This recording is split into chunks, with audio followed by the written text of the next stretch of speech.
So first, two questions for you.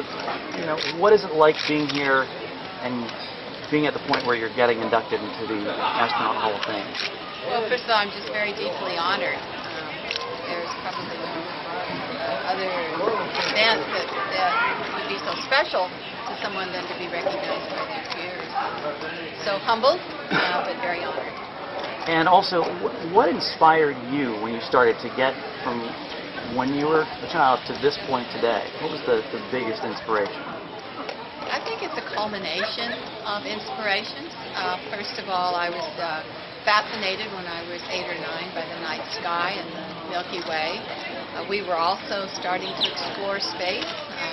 I saw Sputnik go over, Alan Shepard, John Young. My parents thought it was important. My dad had been a World War II veteran. This was about moving the nation forward and great nations explore.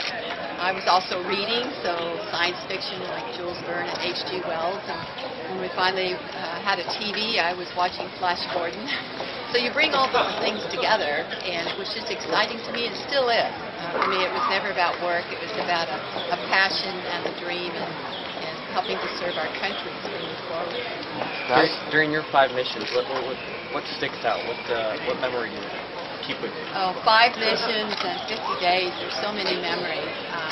I think what really sticks to me cumulative was the fact that, first of all, we worked in low Earth orbit. We performed research for researchers and engineers and scientists across this country that not only benefited us here on Earth, but moved us forward in exploration. So I was part of those research teams.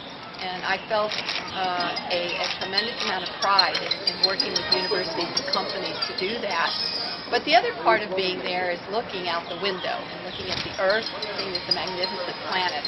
But I also spent a lot of time looking out the window, too, because above the Earth's atmosphere, the Milky Way is not only brighter, but Carl Sagan was right. There are billions and billions of stars out there. And what it did was just compel me more about why we need to continue exploring. This year marks the 50th anniversary of Women in Space. It's the 30th anniversary later in about 2 months of Sally Ride's first flight. This is the first class with 2 women, more women than men. Can you reflect a little bit on that and the role model that you serve to girls now growing up and potentially looking at becoming astronauts? Well, I'm very honored to be called a role model and somewhat humbled, but you have to remember my role models were men. So I was watching John Glenn and Alan Shepard and also the engineers that I was reading about, Max Bidet.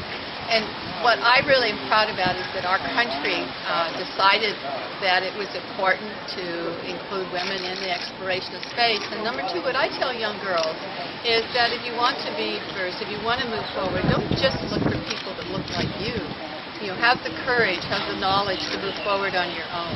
And I think that's important. So I feel a tremendous responsibility because I'm a woman, but I want to encourage both young men and young women to continue on their own and to break the molds and have the courage to do it.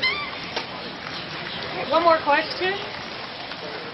Bonnie, when you were on the mission of 8, the total of 8 people, I have to ask, and I'll play off Robert's question, did you at the time consider yourself a role model, or is it something you kind of grew into flight yourself? Oh, I don't think I've ever grown into being a role model. I never thought of myself as being unique on the flight. Remember, I was looking out of my 2 eyes at 7 men that were my colleagues and my crew members. I grew up with 2 younger brothers and a very supportive father. So my first image was, I'm just part of the crew. It was really the audience that would continue to point out the difference. And so we would joke among ourselves about being Snow White and the 7 Dwarfs. But I wasn't Snow White, it was CDR because he had white hair.